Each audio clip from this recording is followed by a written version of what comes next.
पुराना पैसा सरले तो पुणी नुआ पैसा खर्च हम ना। तेणु पुराना पैसा जल्दी सारंतु एवं उन्नतिमूलक काम करूँ जहाँफल ओडावासी टी उपकृत हो पारे।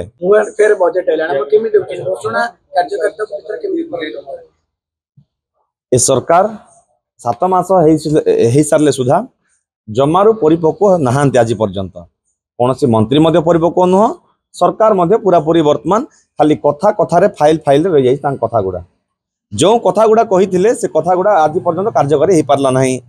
जो जो से मंतव्य सब देइचंती आज पर्यंत गोटे कार्यकारी करना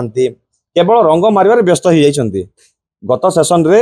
2,65,000 कोटी टंकार बजेट सैंक्शन होता पुणी अतिरिक्त बजेट पाखापाखि 12,000 कोटी टंकार है ता सत्वे मध्य से पुराना पैसा केमती खर्च हम ता चिंता न करी केवल रंग मारिबार व्यस्त पुणी केमती खर्च हम ता क्या चिंता ना। आज भी जानतु ग्राउंड जीरो रे डेवलपमेंट शून्य सरकार 7 मास कौन प्रकार उन्नतिमूलक काम आज पर्यंत ग्रामांचल रे किंबा ब्लॉक रे पंचायत आज पर्यंत हो पारला नहीं। सरकार आउपरे गंभीरतार सह चिंता करबार अछि एवं केमती उन्नतिमूलक काम करा जाय परिबो बजेट पैसा केमती सरीबो ता विषय काम करबार अछि। एबे पुणी फेब्रुआरी मासरु नुआ सेशन आरंभ हबो सेशन रे पुणी बजेट पास हबो पुराना पैसा सरले तो पुणी नुआ पैसा खर्च हबो ना। तेणु पुराना पैसा जल्दी सारंतु एवं उन्नतिमूलक काम करूँ जहाँफल ओडावासी टी उपकृत हो पारे। ये कथारे कथारे अनेक कथा कही दौरान कार्यकारी शून्य ग्राउंड जीरो काम शून्य। किंतु मुख्यमंत्री गतकाल निर्देश देइछन्ते ये तत्परता को आहुरी गतिशील करंतु पुराना ढांचा बदलंतु कहीं पुराना ढांचा रे काम चलिबनी हमको नुआ ढांचा रे करिवार अछि। कौन नुआ ढांचा करिसंती कोंतु रंग बदलाइबा कौन नुआ ढांचा ना आउ कौन अधिक कौन करिसंती आज जाय कौन एमती अधिक कले जोडा कि आगुर नथिला जहा तो करथिला कांग्रेस सरकार जहा भी करथिला ता आज पर्यंत चिरदिन पाई रहिला बेला सब हेइची। ए सरकार कौन करिसंती सुभद्रा योजना गोटे करदेले कहिथिले केते वर्ष को 50,000 कही से 5 वर्ष 50,000 दौरान 300 यूनिट बिजुली कड़े गला चिटफंड टंका कड़े गला।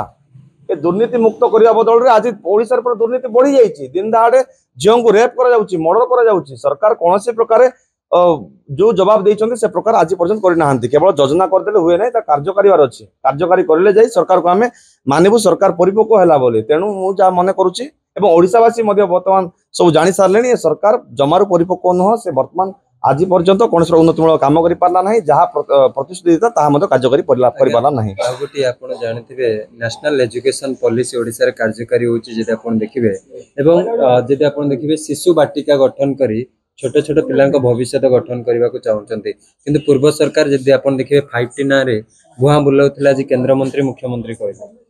देखो आगुरी शिक्षा नीति थिला कांग्रेस सरकार दल थिला ए शिक्षा नीति गुड़ा आगुरी कार्यकारी हो आसुला किंतु गत सरकार शिक्षा रे उन्नति आनिबा कही विभिन्न प्रकार अदल बदल करथिले बहुत प्रकार परिवर्तन करथिले किंतु कौन प्रकार फलस्वरूप ता फलप्रद हो पारला नहीं सफलता अर्जन कर पारला नहीं। आज ओडिशार जदि कथा कहे शिक्षा व्यवस्था पूरापूरी भुसुड़ी पड़ी शिक्षा व्यवस्था वर्तमान पूरापूरी निम्नमान हो जाइए। आज शिक्षानुष्ठान अवस्था कौन कौन अधिक माने अधिक अधारू अधिक स्कूल रे बाउंड्री ना टॉयलेट ना स्टाफ नहांती एडी कि सरकार कहते शिक्षा नीति कौन शिक्षा नीति कर शिक्षार मूलदुआ केमती स्ट्रांग हम शिक्षार फाउंडेशन केमती स्ट्रांग हम तापाई चिंता करंतु। एठी बेकारी समस्या बढ़ी गलानी आज पाठ पढ़ी पिला बेकार अच्छा दादन जाऊँच से कथा किए बुझुची बर्तमान पुणी सरकार कहते सप्तम परीक्षा हम पंचम परीक्षा हम से गुड़ा तो आगुरी हो चलता पिला भल पाठ पढ़ुते कि पूर्व सरकार बदल आज बर्तमान पूरापूरी पथभ्रष्ट कर देती शिक्षा विभाग को। आज पुणी कहते बाल शिक्षा ना कौन कहते कौन शिशु बाटिका कर शिशु बाटिका पुणी पंचम चतुर्थ पंचम वर्ष में शिशु बाटिका पुणी 6 वर्ष है जाकि पिला प्रथम श्रेणी जॉइन कर निहाती भाव में एक स्वागत योग्य पदक्षेप किंतु कार्यकारी होगा दरकार ग्राउंड जीरो कार्यकारी होगा दरकार पिला से धरणर शिक्षा देवा दरकार प्राइमरी टीचर को यथाशीघ्र जी खाली पड़ी पदवी तार अपॉइंटमेंट दिंतु ताल जाकि फायदा हो पार ए शिशु बाटिका करूँ कि से बाल बाटिका करूँ कि जहाँ योजना करूँ जो पर्यंत ये पदवी पूरण हम ना शिक्षा व्यवस्थार भित्तिभूमि स्थापन हो ना उन्नति हो पार ना शिक्षा व्यवस्था सुदृढ़ हो पार ना।